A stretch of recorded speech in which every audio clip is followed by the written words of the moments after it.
पिछले क्लास में हम लोग अपना पूरा का पूरा जो था हमारा रेयन और नायलन पढ़ चुके थे, उसका एग्जाम्पल भी देख चुके थे, डिफरेंशिएट भी दोनों में कर चुके थे। आज का हमारा क्लास है पॉलिस्टर और एक्रेलिक, और ये हमारा क्लास यहीं पे खत्म होने का, ये जब हमारा कंप्लीट हो जाएगा तो हमारा सिंथेटिक फाइबर वाला जो टॉपिक था वो भी खत्म हो जाएगा। उसके बाद फिर हम लोग का चलेगा प्लास्टिक्स, ठीक ना, क्योंकि चैप्टर का नाम ही था सिंथेटिक फाइबर्स एंड प्लास्टिक, तो सिंथेटिक फाइबर यहीं पे आज हमारा खत्म हो जाएगा, क्योंकि 4 टाइप का सिंथेटिक फाइबर था, रेयन, नायलन, पॉलिस्टर और एक्रेलिक, तो आज हमारा यहाँ पे खत्म हो जाएगा। इसके बाद चलेगा हम लोगों का प्लास्टिक। तो आज का हमारा टॉपिक है पहला पॉलिस्टर। पॉलिस्टर क्या है? अच्छा, एक और चीज, कल हम लोग 2 टर्म के बारे में बात किए थे, है ना, 2 टर्म के बारे में बात किए थे। पहला था मोनोमर और दूसरा था पॉलीमर। इसको थोड़ा सा और जान लेते हैं, थोड़ा सा और, हालांकि एनसीईआरटी में तो उतना नहीं दिया हुआ है, लेकिन समझ लेते हैं, एक बार और समझ लेते हैं। जरा देखो ध्यान से, 1 2 3 4 5 6 7 8 9 10 मोनोमर, मोनोमर कहला गया हमारा। अब जरा देखो ध्यान से, सिंथेटिक फाइबर हमारा बनता कैसे है। ये जो तुम अलग अलग मोनोमर देख रहे हो ना, ये अलग अलग मोनोमर है केमिकल, केमिकल का 1 टुकड़ा, 2 टुकड़ा, 3 4 ऐसे करके 10 टुकड़ा है हमारे पास यहाँ पे, तो ये केमिकल है, समझना ध्यान से। अब याद करो कि हमारा रेयन कैसे बनता था, केमिकल प्लस वुड पल्प दोनों को मिला दिए, एक उसका टुकड़ा ले लो, वो हो गया हमारा 1 मोनोमर, 2 मोनोमर, 3 मोनोमर, ऐसे ऐसे हो गया। तो ये हर एक टुकड़ा आपस में क्या है, एक केमिकल है, और जब हम लोग इस केमिकल को आपस में इसे जोड़ देंगे तब हमारा बन जाएगा पॉलीमर, कोई दिक्कत नहीं। तो आप जरा बताओ कि सिंथेटिक फाइबर एक्चुअली में है क्या? वो एक पॉलीमर है, पॉलीमर है। मोनोमर क्या था? केमिकल का छोटा छोटा टुकड़ा था, है ना, और जब उस टुकड़े को जोड़ दिए तो बन गया हमारा पॉलीमर बन गया। तो और पॉलीमर ही हमारा क्या है, सिंथेटिक फाइबर है। मतलब क्या हो गया, सिंथेटिक फाइबर जो बना है वो किससे बना हुआ है? मोनोमर से बना हुआ है, और मोनोमर से हमारा बन गया पॉलीमर। पॉलीमर का ही मतलब हो गया हमारा सिंथेटिक फाइबर, ठीक ना। तो सिंथेटिक फाइबर जो भी हम लोग देखते हैं वो पूरा का पूरा केमिकल से ही बना हुआ रहता है, इसीलिए तो हम लोग उसको आर्टिफिशियल, मैन मेड कहते हैं, है ना, सिंथेटिक भी कहते हैं। तो समझ में आ गया पिछले क्लास का रिवीजन। आगे चलते हैं हम लोग पॉलिस्टर के बारे में। क्या लिखा हुआ पॉलिस्टर के बारे में? देखो तो सबसे पहला चीज, fabric made from polyester does not gate wrinkled easily. जो पॉलिस्टर वाला कपड़ा रहेगा ना, उसमें जल्दी झुर्री नहीं पड़ता है। जैसे मान लो यदि ये तो पॉलिस्टर का नहीं है, लग रहा है ना, पॉलिस्टर नहीं है। यदि इसको देखो ऐसे करोगे ना तो देखो इसमें झुर्री पड़ जाएगा, हल्का फुल्का पड़ गया इसमें। लेकिन पॉलिस्टर में कितना भी उसको प्रेस कर दो तो उसमें आपको झुर्री देखने को, रिंकल देखने को, कोई भी मुराहट टाइप का देखने को नहीं मिलेगा। बात समझ में आ गया? जैसे मान लो, हालांकि ये भी पॉलिस्टर नहीं है, लेकिन मान लो कि यदि ये पॉलिस्टर होता तो इसको ऐसे करते, इसमें कहीं पे भी आपको झुर्री देखने को नहीं मिलता, लेकिन इसमें हमको हल्का फुल्का देखने को मिल रहा है ना। तो पॉलिस्टर में जो है ना, कहीं पे भी आपको रिंकल देखने को नहीं मिलेगा। उसके बाद it is easy to wash, wash करने में बड़ा इजी रहता है ना। और एक और चीज, पॉलिस्टर बड़ा जल्दी सूख भी जाता है, पॉलिस्टर बहुत जल्दी सूख जाता है।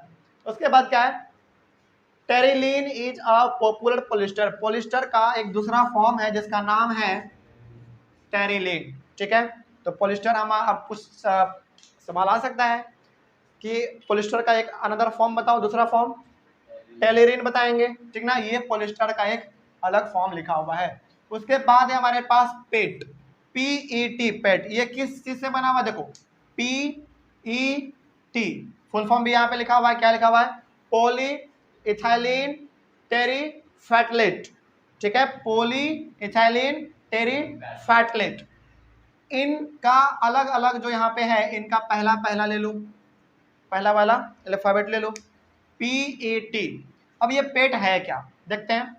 पेट is a very familiar form of polyester. ये पॉलिस्टर का ही एक दूसरा फॉर्म है, दूसरा फॉर्म है। पहला हो गया हमारा टेरिलीन, दूसरा हो गया हमारा पेट, ठीक है। तो पेट का फॉर्म, फुल फॉर्म भी याद रखेंगे। तो ये हो गया हमारा पेट का ही एक अलग फॉर्म हो गया।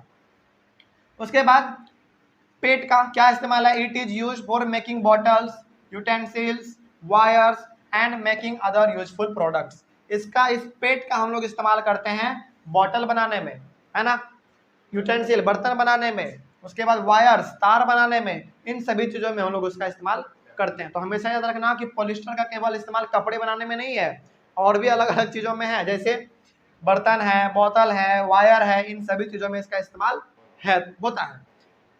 उसके बाद है हमारा एक्रेलिक। एक्रेलिक क्या है? एक्रेलिक सिमिलर टू वूल। अच्छा एक और चीज जरा बताओ हमको, रेयन किसके सिमिलर था? रेयन सिल्क के, इसीलिए उसका नाम क्या पड़ा था? आर्टिफिशियल सिल्क, है ना। उसी प्रकार से हमारा एक्रेलिक जो है वो वूल के सिमिलर है। तो जरा देखते हैं जरा ध्यान से, sweater, shawls and blankets are made from acrylic. Sweater जो हम लोग ठंडे में पहनते हैं, शॉल जो हम लोग ठंडे में ओढ़ते हैं, ब्लैंकेट का मतलब ओढ़ने वाला जो हमारा होता है ना चादर, वो हो गया हमारा ब्लैंकेट। तो इन सभी चीजों को बनाया जाता है एक्रेलिक से। अब जरा बताओ, हम लोग कहते हैं ठंडे में कि उलन कपड़ा लाओ, क्या वो वाकई में उलन होता है क्या? पूरी तरीके से प्योर नहीं रहता है, उसमें कहीं ना कहीं आपको एक्रेलिक का मात्रा मिल ही जाएगा। बात समझ में आ गया? प्योर उल का मतलब समझ रहे हो, बहुत महंगा, बहुत ज्यादा महंगा, है ना। और वो ज्यादातर आपको प्योर उल मिलेगा कहाँ पे? यहाँ नहीं मिलेगा, आपको जम्मू कश्मीर के साइड में मिलेगा, है ना। तो एक्रेलिक का हम लोग इस्तेमाल स्वेटर में, शॉल में, ब्लैंकेट बनाने में यूज करते हैं। और इन्हीं तीनों का चीज हम लोग किस में इस्तेमाल करते हैं? उल बनाने में करते हैं। इसीलिए जो है ना एक्रेलिक आर सिमिलर टू उल। ये उल के जैसा ही देखने में लगता है, लेकिन ये उल है नहीं, क्योंकि उल हमारा नेचुरल फाइबर है और ये हमारा सिंथेटिक फाइबर है। लेकिन हाँ, उसी के जैसा आपको देखने में लगेगा, है ना, सिमिलर टू उल। आगे बढ़ते हैं फिर, but it is cheaper than wool. लेकिन ये उल से थोड़ा सा सस्ता होता है, आप इजिली इसको खरीद पाएंगे, है ना। उसके बाद फिर क्या है? It is available in a variety of colours. सही बात है, चाहे आप आर्टिफिशियल कपड़ा खरीदिए, चाहे नेचुरल फाइबर का कपड़ा खरीदिए, हर एक कपड़ा आपको क्या है? अलग अलग कलर में मिल जाएगा, है ना, कोई दिक्कत नहीं। तो आगे आप जरा समझते हैं कि इन दोनों में थोड़ा सा डिफरेंस देख लेते हैं, है ना। क्या ये किसी के सिमिलर है क्या? नहीं, ये किसी के सिमिलर नहीं है, ये बिल्कुल अलग है ना। लेकिन ये उल के सिमिलर है, समझ में आ गया? आगे उसके बाद क्या था? इसका यूज हम लोग करते हैं किसमें? कहाँ गया? बोतल में, यूटेंसिल्स में, वायर्स में। हाँ, अब कह सकते हो कि बोतल, यूटेंसिल, वायर तो पेट से बनता है, लेकिन हाँ पेट भी तो एक इसी का फॉर्म है ना, उसी का फॉर्म है ना पॉलिस्टर। तो हम लोग कह सकते हैं कि इसका इस्तेमाल हम लोग बोतल, बर्तन, वायर बनाने में करते हैं। इसका इस्तेमाल हम लोग स्वेटर, शॉल, ब्लैंकेट बनाने में इस्तेमाल करते हैं। तो दो डिफरेंस हो गया, है ना। उसके बाद फिर इसमें और क्या हम लोग कह सकते हैं? हाँ, it is easy to wash. हालांकि वॉश करने में ये भी इजी है, लेकिन ये चूंकि उल्लेख जैसा रहता है तो ये थोड़ा सा टाइम ले सकता है, सूखने में टाइम ले सकता है, क्योंकि स्वेटर जब हम लोग ठंडे में धोते हैं तो 2-3 दिन तक सूखता ही नहीं है। लेकिन ये तो एक बार ठंडे में, चाहे ठंडा हो चाहे गर्मी हो, लेकिन ये बहुत ही फास्ट सूख जाता है ना। उसके बाद फिर और क्या दे सकते हैं इसका? और हाँ, इट इज रिंकल फ्री। इसमें आपको रिंकल देखने को नहीं मिलेगा, लेकिन स्वेटर में आपको रिंकल देखने को मिलता है। तो ये कुछ डिफरेंस है जो कि हम लोगों को साथ साथ करते चले जाना है, कोई दिक्कत नहीं। बात समझ में आ गया? हालांकि ये भी अलग अलग वैरायटी में मिलता है आपको, ये भी अलग अलग वैरायटी में मिलता है, तो ये तो दोनों सिमिलर हो गया। अब कहीं पे कोई दिक्कत इसमें? ये हो गया हमारा डिफरेंशिएट भी हो गया, और ये हमारा दोनों टॉपिक भी खत्म हो गया।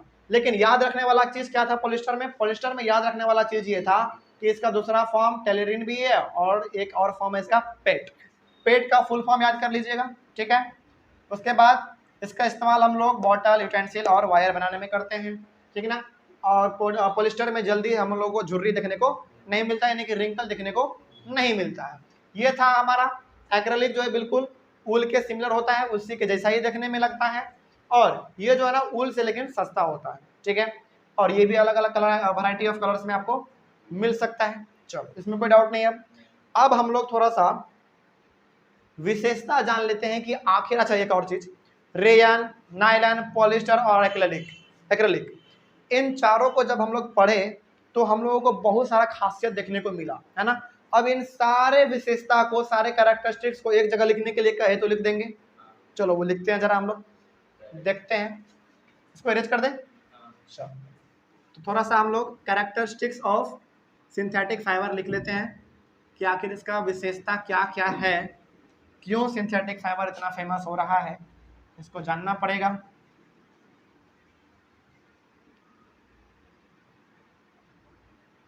सिंथेटिक फाइबर को बनाने का मकसद जो है वो दो ही है। पहला तो ये कि नेचुरल फाइबर जो हमारा होता है वो बहुत ही महंगा होता है, और दूसरा वो कि हमारे आसपास वो बहुत ही कम है, जिसके कारण हमारे जरूरत को वो पूरा नहीं कर सकता है, इसीलिए हमारे सामने आया सिंथेटिक फाइबर, जिसको कि हम लोग फैक्ट्री में बना के चाहे लाख कपड़ा बनाइए चाहे 2 लाख बनाइए, जितना बनाना चाहे उतना बना सकते हैं आप, है ना।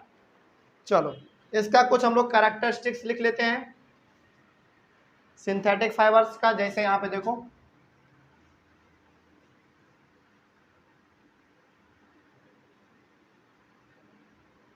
Characteristics of synthetic fibres, characteristics of synthetic fibres. चलो इसको जरा हम लोग कुछ लिख लेते हैं। सबसे पहले बात तो ये कि सिंथेटिक फाइबर बहुत ही सस्ता होता है ना, चीपर देन नेचुरल फाइबर। तो पहला लिख लेते हैं हम लोग,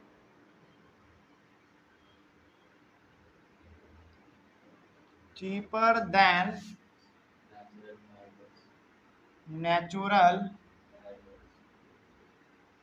फाइबर्स। नेचुरल फाइबर्स यानी कि कॉटन, वूल, सिल्क से ये बहुत ही सस्ता रहता है ना। चलो दूसरा चीज क्या लिख सकते हैं जरा बताओ, दूसरा चीज क्या? हाँ, दे आर इलास्टिक। चलो एक एक करके लिखेंगे। They are elastic, strong, lustrous भी होता है, सही बात।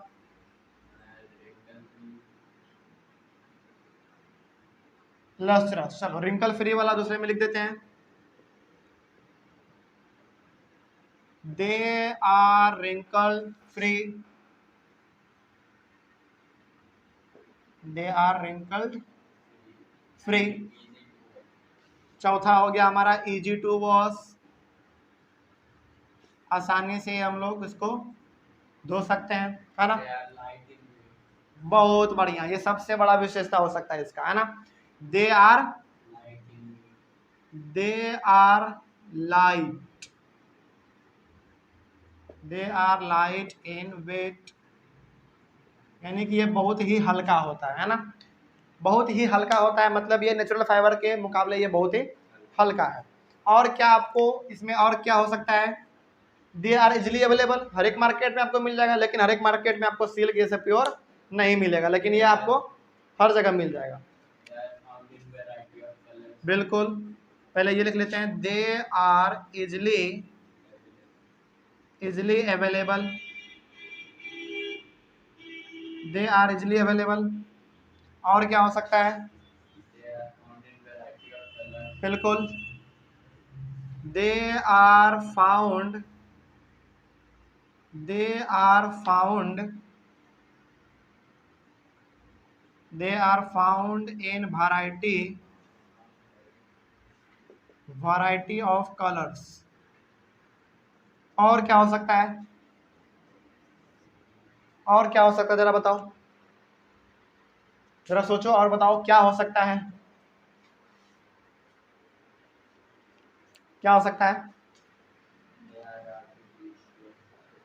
नहीं, आर्टिफिशियल तो है ही। चलो एक हो गया, दो, टोटल हमारे पास 7 पॉइंट हो गया।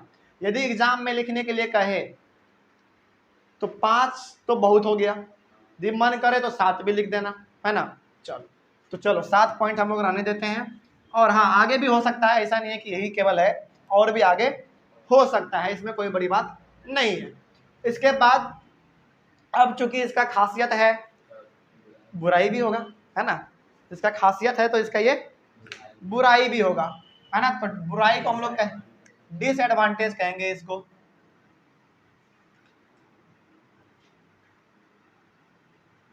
Disadvantages of synthetic fibres. कुछ अच्छाई है तो कुछ बुराई भी होगा। चलो इसका सबसे पहला बुराई बताओ तो। हाँ, दे आर नॉट कंफर्टेबल। देखो चाहे कितना भी ये अच्छा क्यों ना हो जाए, लेकिन कभी भी ये नेचुरल फाइबर का बराबरी नहीं कर सकता है ना। ये उतना ज़्यादा आपको कंफर्टेबल फील नहीं करवा सकता है, लेकिन हाँ नेचुरल जो होता है ना वो बहुत ही ज़्यादा आपको कंफर्टेबल फील करवा सकता है। तो they are not comfortable, they are not comfortable as natural fibre, as natural fibre. दूसरा बोलो। हाँ, सिंथेटिक फाइबर जो होता है ना हमारे बॉडी में गर्मी में बहुत ही जल्दी चिपक जाता है ना, वो मतलब कि वो वाटर को एब्जॉर्ब नहीं कर पाता है ना। चलो उसके बाद they are easily stick to our body, गर्मी के समय में पसीना होगा तो ये हमारे बॉडी में चिपक जाएगा, पानी को एब्जॉर्ब नहीं कर पाएगा। तीसरा क्या हो सकता है? तीसरा, हाँ ये सबसे बड़ा विशेषता है। देखो सिंथेटिक फाइबर यदि हम लोग पहन के किचन में जाएं और किचन का जो स्टोव जल रहा होता है उसके कांटेक्ट में यदि हम लोग जरा सा भी आ गए ना तो वो बहुत ही जल्दी फायर को कैच कर लेता है, बहुत ही जल्दी। इसीलिए हमेशा एडवाइस ये दिया जाता है कि कभी भी आप किचन में सिंथेटिक फाइबर को कभी भी पहन के ना जाएं, है ना। हमेशा क्या पहन के जाएं? नेचुरल फाइबर के चीज़ों को पहन के जाएं, क्योंकि देखो आग जो है ना बहुत जल्दी पकड़ता है, इसमें ये बहुत जल्दी आग पकड़ता है। तो ये क्या हो जाएगा? दे कैच फायर वेरी फास्ट, लिख दो वेरी फास्ट, बहुत जल्दी ये आग पकड़ता है। आग पकड़ने के बाद जो है ना ये सिंथेटिक फाइबर जो है ना वो बॉडी में चिपक भी जाता है।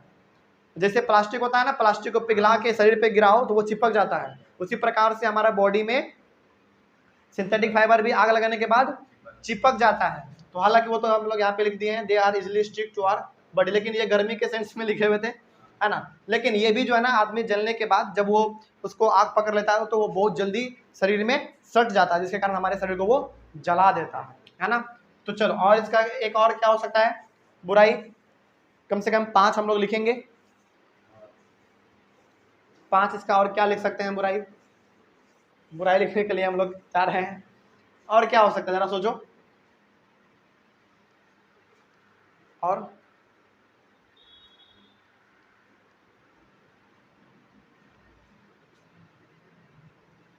चलो इसका चौथा बुराई हम लोग ये लिख दें कि आप इसको किचन में पहनकर नहीं जा सकते, है ना। It is not suitable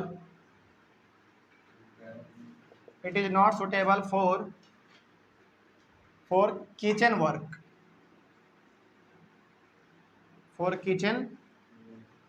work, आप कभी भी किचन में सिंथेटिक फाइबर को पहन के नहीं जा सकते हैं, वो इजिली आग को पकड़ लेता है ना। एक और बताओ, एक और क्या हो सकता है? एक और क्या हो सकता है? क्या हो सकता है?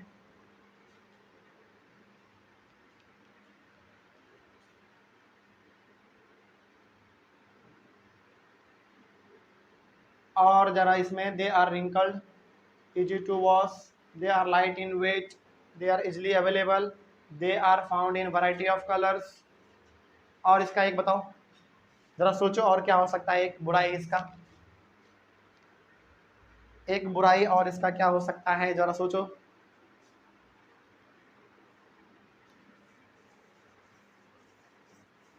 अच्छा चलो, यहाँ पे तो हम लोग लिखे हुए थे ना they are easily stick to our body in summer season कर लो, है ना। इन